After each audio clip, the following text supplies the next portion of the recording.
마가복음 4장 30절로 41절 우리 한 절씩 나눠 읽겠습니다. 또 이르시되 우리가 하나님 나라를 어떻게 비교하며 또 무슨 비유로 나타낼까?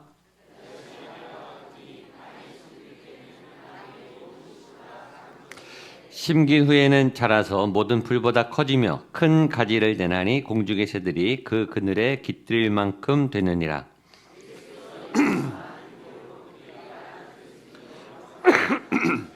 비유가 아니면 말씀하지 아니하시고 다만 혼자 계실 때 그 제자들에게 모든 것을 해석하시더라.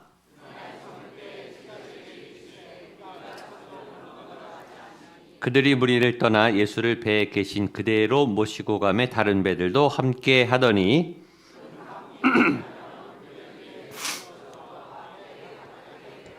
예수께서는 고물에서 베개를 베고 주무시더니 제자들이 깨우며 이르되 선생님이여 우리가 죽게 된 것을 돌보지 아니하시나이까 하니 잠잠하라 고요하라 하시니 바람이 그치고 아주 잔잔하여 이에 제자들에게 이르되 어찌하여 이렇게 무서워하느냐 너희가 믿음이 없느냐 하시니 함께 읽겠습니다. 그들이 심히 두려워하여 서로 말하되 그가 누구이기에 바람과 바다도 순종하는가 하였더라. 아멘. 계속해서 하나님의 나라, 예수님의 하나님의 나라에 대한 비유에 대해서 예수님이 말씀하고 계신데 계속 이 씨앗에 대한 비유가 3일 연속 우리에게 나오고 있습니다. 우리 30절과 31절 말씀 같이 한번 읽겠습니다. 시작. 또 이르시되 우리가 하나님의 나라를 어떻게 비교하며 또 무슨 비유로 나타낼까? 땅에 심길 때는 땅 위의 모든 씨보다 작은 것이로되 하나님의 나라, 예수님이 자주 말한 게 하나님의 나라, 늘 말했지만 예수님이 제일 설교 중에 산상수훈이고 이 땅에서 하신 설교고 제일 많이 한 것이 하나님의 나라예요. 하나님의 나라는 곧 교회이고 하나님의 나라는 에덴, 천국. 이 불교에서 세상에서 말하는 천국하고 하나님의 나라는 차원이 달라요. 개념이 달라요. 죽어서 천국 간다. 그 개념이 아니라 하나님의 나라는 감춰져 있으나 또 열린 거예요. 가봐야 알겠지만 그러나 하나님이 비밀로 미리 계시를 해놨고 이미 시작이 되었어요. 이 땅에 에덴 동산 천국으로 마련되었고 하나님의 나라를 예수님이 여기 있다 저기 있다. 공간 개념이 아니에요. 평수 개념이 아니에요. 하늘나라 내 집은 몇 평일까? 그런 개념이 아니라고요. 그러니까 지상에서 상상하는 것보다 훨씬 더 광대하고 아름답고 탁월한 시스템으로 완전히 다른 시스템으로 되어 있을 텐데 그 하나님 나라의 그림자에 대해서 계속 예수님이 70%, 80%, 90% 가는 데마다 하나님의 나라를 설명하고 계세요. 그 이유는 뭘까요? 하나님 나라는 분명히 있기 때문에 하나님 나라는 분명히 오기 때문에 하나님의 나라는 이미 여러분 안에 왔기 때문에 예수님이 뭐라 그랬냐면 너희 안에 있느니라 과거형이 너희 안에 이미 왔다. 너희 안에 지금 천국이 이미 있다. 너의 인생의 천국의 삶이 시작되었다. 물론 고난이 있죠. 실패가 있죠. 고통도 있죠. 내 마음은 괴롭죠. 인생은 고난이 많죠. 그러나 그럼에도 불구하고 이미 하나님의 나라는 여러분 안에 시작되었어요. 아멘. 받아들이세요. 천국의 씨앗이 이미 들어가 있고 하나님의 나라의 천국의 시작, 하나님의 통치, 하나님의 임재, 하나님의 영광이 부분적으로 일어나고 있어요.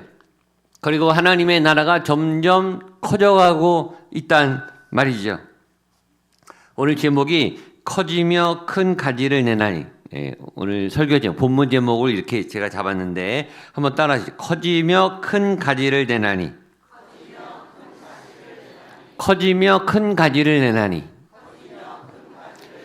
점점 커진다는 거예요. 여러분의 믿음이 점점 커지게 되기를 축복합니다.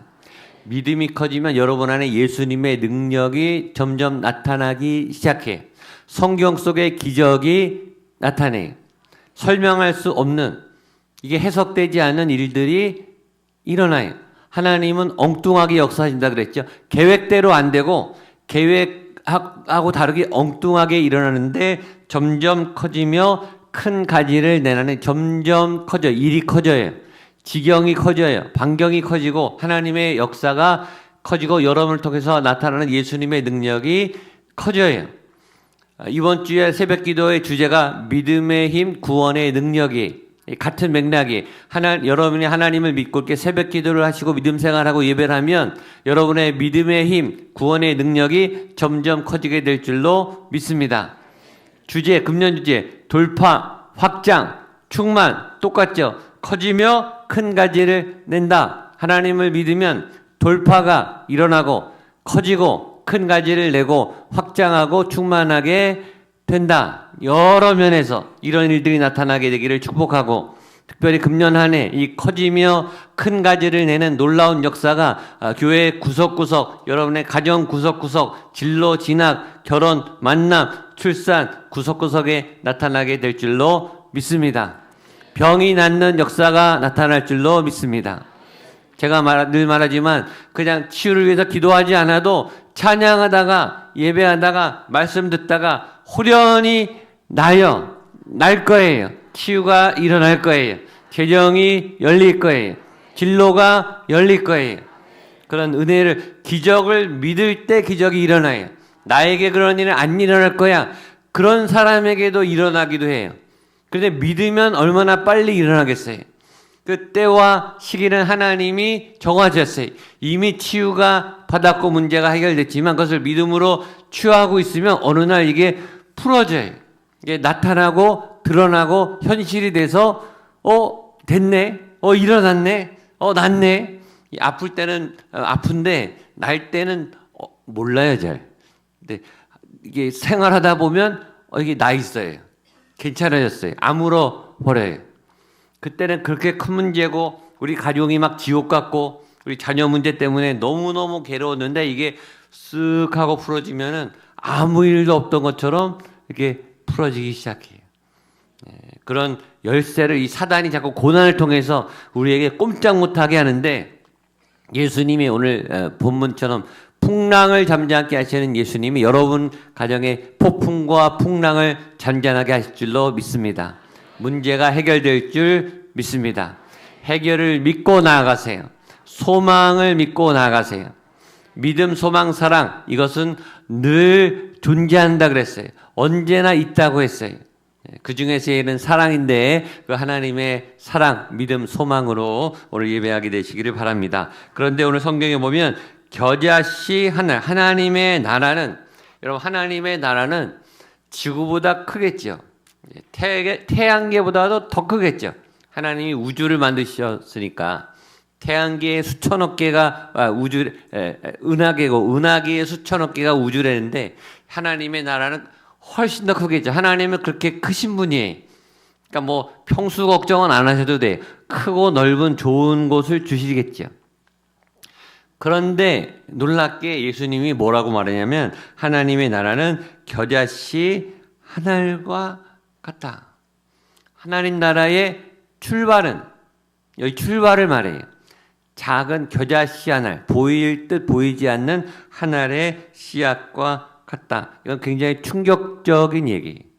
하나님의 나라가 천국에서 어마어마하게 영원히 아름답게 그렇게 될 줄 알았는데 하나님의 나라는 어떤 공간 그런 개념, 평수 개념이 아니라 어떤 작은 씨앗과 같다는 거예요. 하나님 나라의 출발은 굉장히 작고 미미하고 소박하고 초라하게 시작한다는 거예요.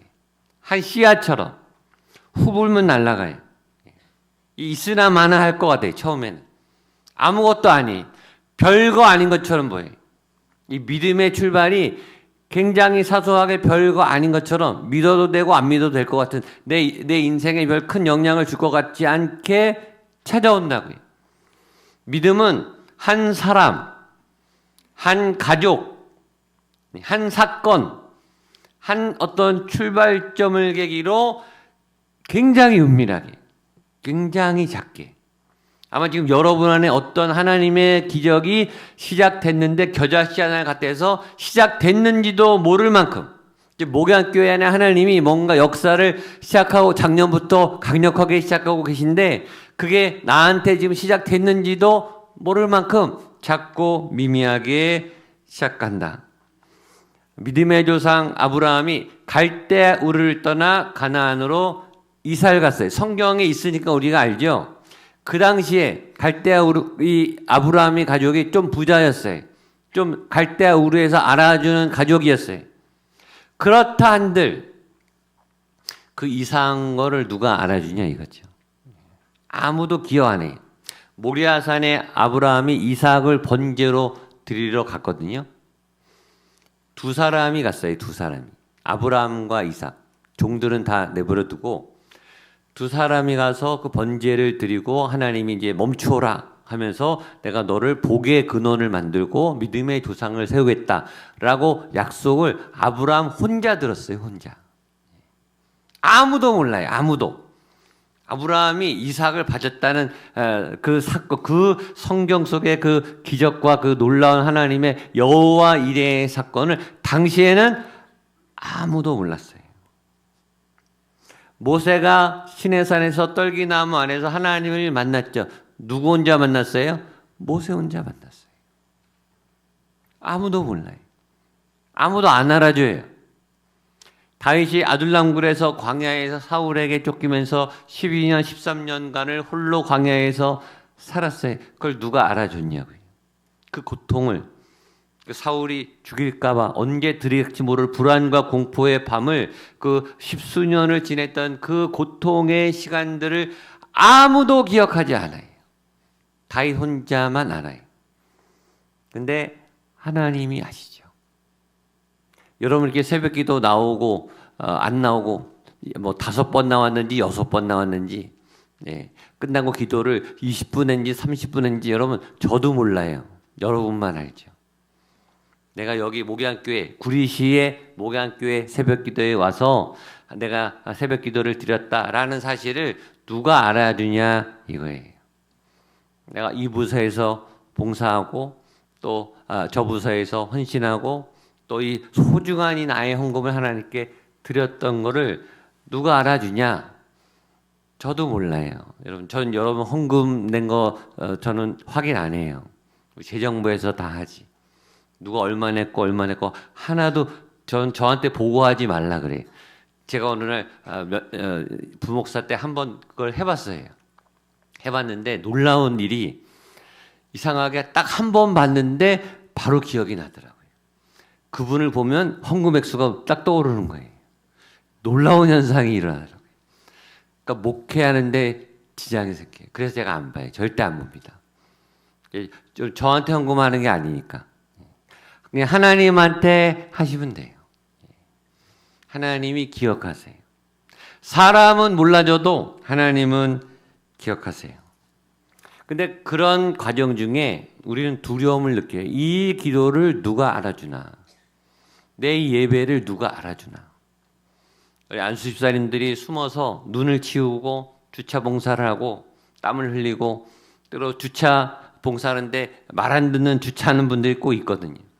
이 노란선 들어가지 말라는데 꼭 침범해서 들어오시고 그러면 막 속이 막 터져요.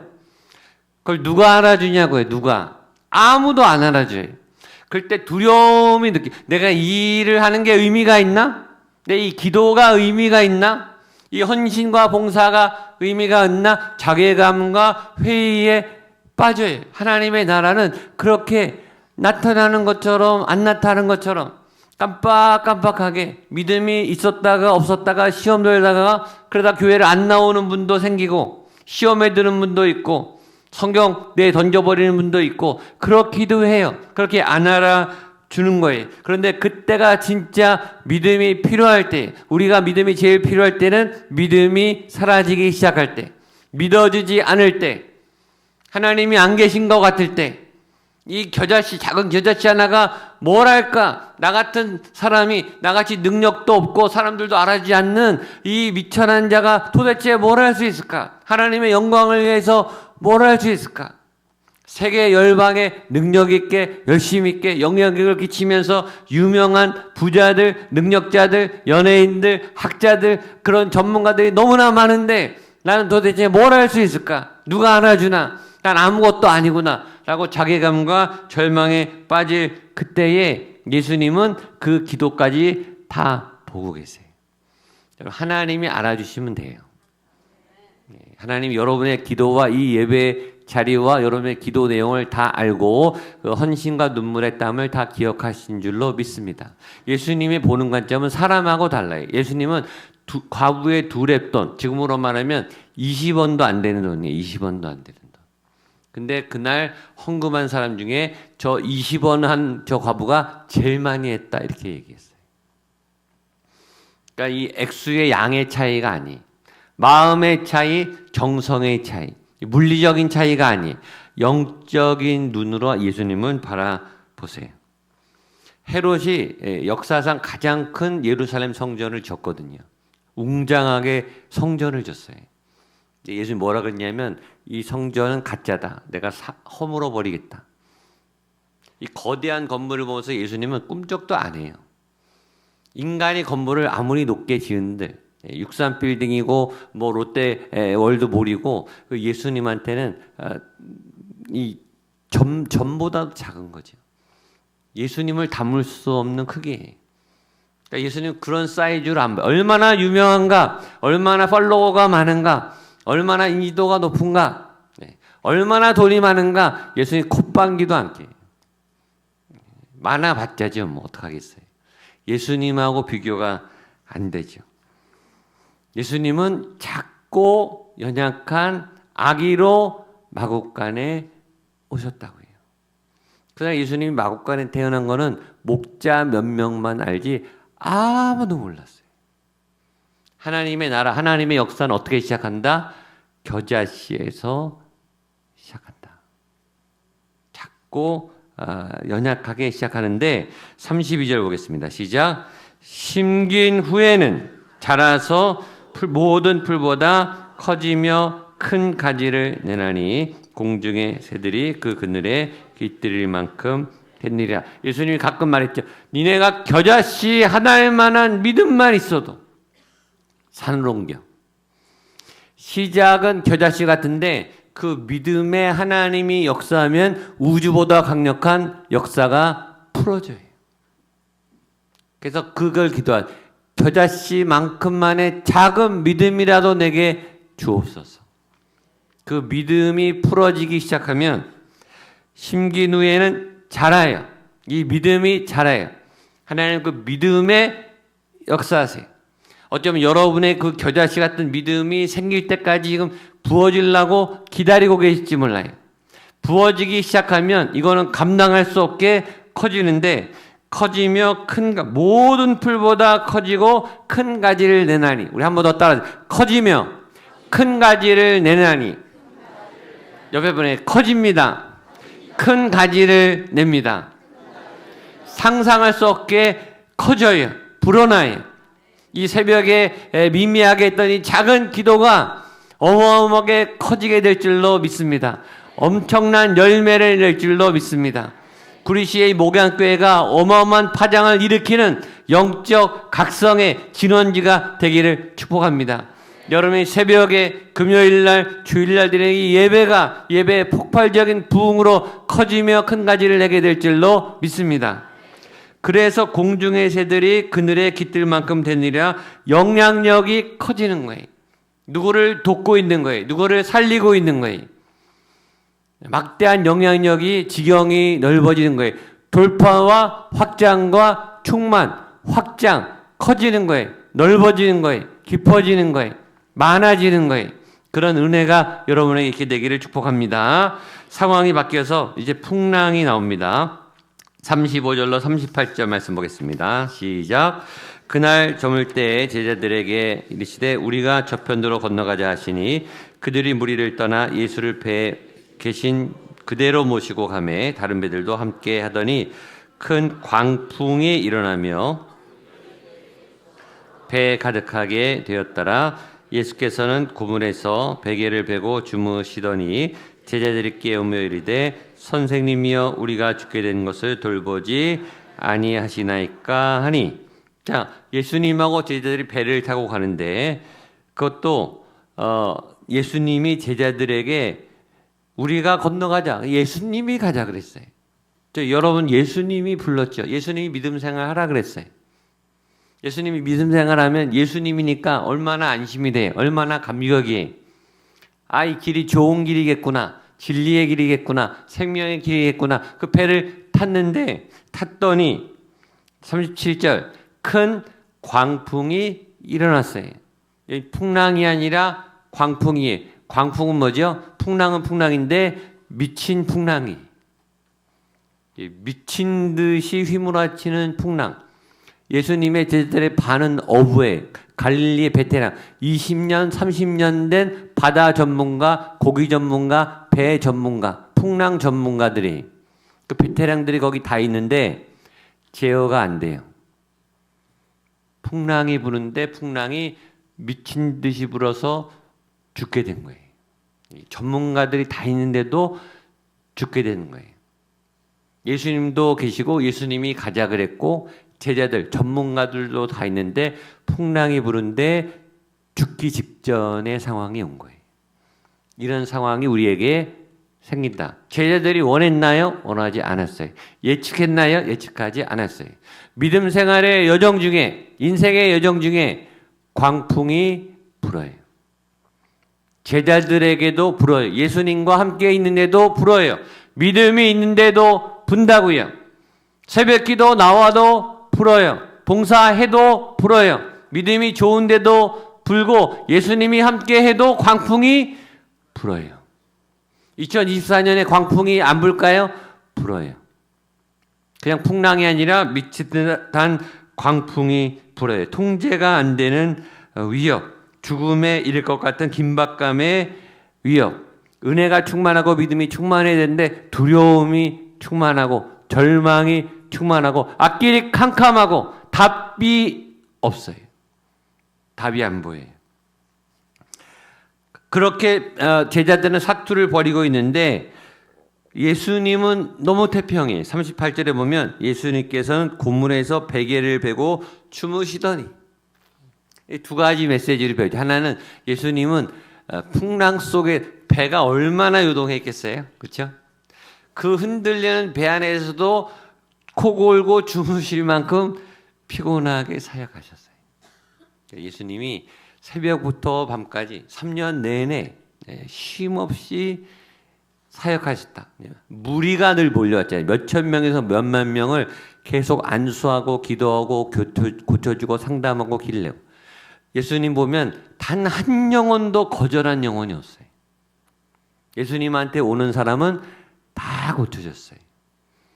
다 해결해 줬어요. 다 풀어줬어요. 여러분이 가면 해결해 주실까요?